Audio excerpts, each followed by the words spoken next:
In the markets around Mistrain Marsh, loose cultivators are not powerful beings soaring through the heavens. They are vulnerable people, struggling daily against a brutal economic baseline just to survive. Holding a safe space costs 3 Aether Shards monthly, a draining extraction of life force. But split that burden. 2 people earning 1.5 shards each is survivable. This strict survival math is why loose cultivators form Daoist couples, not romance. This cold calculus is how a local matchmaker named Old Man Corrin ends up in the courtyard of a young cultivator named Wren Kael, presenting a seemingly endearing woman named Farrow Quyn. Extreme resource starvation strips away human dignity. It forces vulnerable people to display themselves like merchandise on a shelf, hoping a match will secure their existence for another month. Farrow Quyn lost her parents at sea. She is entirely alone. In any other context, this is a tragedy. But in Vero City, her lack of family ties makes her an ideal, low-maintenance asset. Old Man Corrin's matchmaking is driven entirely by profit. If he brokers a successful union, he pockets a hefty fee of 3 to 5 Aether Shards. The neighboring Merrow family overhears the pitch and immediately sees an opportunity for their son, Dax.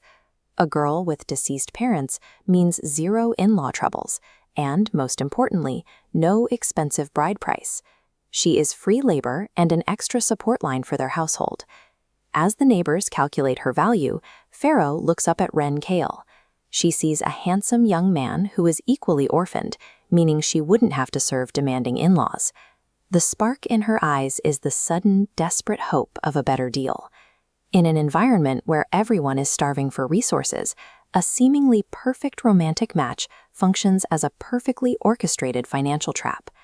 Wren does not see Farrow's hopeful gaze as flattering. He views it as a direct threat. He has secrets hidden in his backyard, and bringing an extra person into his home would instantly expose them. His internal math is absolute. The meager output from his secret fish pond and chicken cage barely covers his own cultivation needs. Taking a wife means dividing those already thin resources and risking everything he has built. He deploys the most untouchable excuse available. Bowing politely, he cites the recent passing of his own parents and firmly declines the offer. The market corrects instantly. Farrow's hope shatters, and Old Man Corrin immediately pivots, brokering a match between her and the opportunistic Merrow Dax right there in the yard.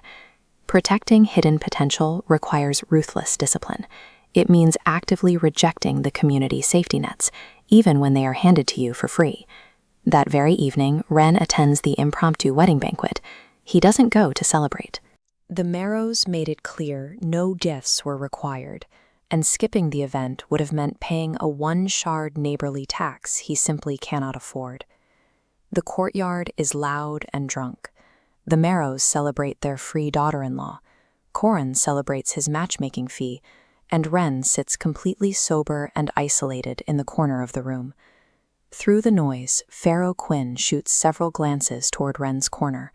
Her face holds a mix of regret, lingering anger, and the heavy realization that she is compromised with fate. Old Man Corrin even pulls Wren aside to berate him. He calls Wren short-sighted, frustrated that a young man would foolishly pass up a wife that didn't require a 20-shard bride price. Community ties in this environment are systems of mutual exploitation. For Wren, true independence requires him to stand completely alone. Wren leaves the noise behind.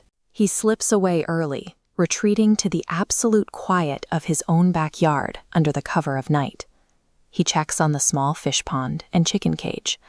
These highly mundane, fragile assets are his true lifeline. They are what he chose to protect over a partner. The defensive paranoia of the day fades.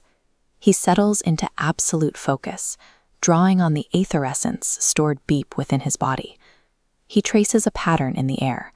The azure light surges, locking into a sharp, complex geometric formation that aggressively illuminates the dark courtyard. Isolation is the necessary environment for harboring a secret. This unyielding solitude has allowed Wren to develop a lethal capability that his neighbors can't even imagine. The pattern solidifies. After years of painstaking, solitary effort, the water arrow technique finally forms naturally. Wren's cold economic calculus was right. The rent is due soon. What will a desperate, isolated cultivator do now that he has a lethal weapon perfectly at his disposal? Wren Kael is no longer just trying to survive the math. His game has evolved from defensive avoidance to offensive capability. Transmigrated into a fantasy world just to get evicted? Read The Eternal Landlord, Book 1, on Amazon.